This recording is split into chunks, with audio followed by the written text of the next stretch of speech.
ஆத்ம வணக்கம். ஆத்மபிதா சுவாமி சிவானந்த பரமஹம்சர் அவர்கள் அருளிய ஜீவராசிகளின் உருவ வேறுபாடுகளும் அவற்றின் உண்மையும் சிறப்பும். மனிதர் என்றும் விசேஷ புத்தி உள்ளவர் என்றும் அபிமானித்து வருகின்றவர்களாகிய நமக்கு ஒரு சந்தானம் உண்டானால் அந்த சந்தானத்துக்கு முன் சொல்லப்பட்ட பறவைகள் கஷ்டப்பட்டு காப்பாற்றுகிற விதத்தில் யாதொரு சம்ரக்ஷணையும் செய்வதில்லை. அந்த குழந்தையை ஏதாவது ஒரு பாயிலோ மற்றோ படுக்க வைத்து தாய்மார்கள் அவரவருடைய வேலைக்காக பல இடங்களுக்கும் போகிறார்கள். அவருடைய வேலைகள் முடிந்த சமயம் எப்போதாகிலும் வந்து குழந்தைகளுக்கு உணவு முதலியன கொடுக்கிறார்கள். அப்பொழுது குழந்தையினுடைய வயிறு காய்ந்த சமயமாயிருக்கும்.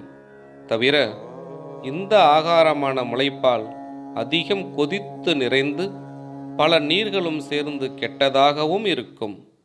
அதல்லாவிட்டால் பல வியாதிகளும் உள்ளதான பெண்களின் முளைப்பாலும் அல்லது ஏதாவது பழங்களும் யாதொரு யோசனையோ புத்தி விவேகமோ இல்லாமல் தாய்மார்கள் கொடுக்கிறார்கள்.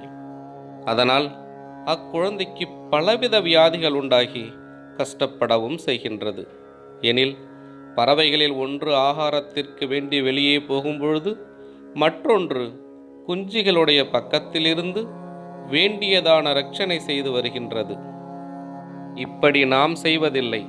தவிர மனிதர்களாகும் என்றும் விசேஷ புத்தி உள்ளவர்களாகும் என்றும் அபிமானித்து வருகின்றவர்களுக்கு உண்டாகிற சந்தானத்திற்கு 100 வயதானாலும் அவருடைய தாயாரோ தகப்பனாரோ உண்டாயிருந்தால் அவர் என்னுடைய மகன், என்னுடைய மகள், என் மகனுக்கு கொடுக்க வேண்டும், என் மகளுக்கு கொடுக்க வேண்டும், அவன் அந்நியன், அவனுக்கு கொடுக்கக்கூடாது, அவன் வருகிறான், மறைத்து வைக்க வேண்டும் என்றும், அதை போலவே அம்மக்களும் புத்திரர்களும் என்னுடைய தாய், என்னுடைய தகப்பன், என் தாய்க்கு கொடுக்க வேண்டும், என் தகப்பனுக்கு கொடுக்க வேண்டும், இது தாயினுடையது, தகப்பனுடையது, இவர்கள் நமக்கு சொந்தம், மற்றுள்ளவர் நமக்கு அந்நியர், அவர்களுக்கு கொடுக்க வேண்டாம், அவர்களுக்கு காண்பிக்க கூடாது என்றும்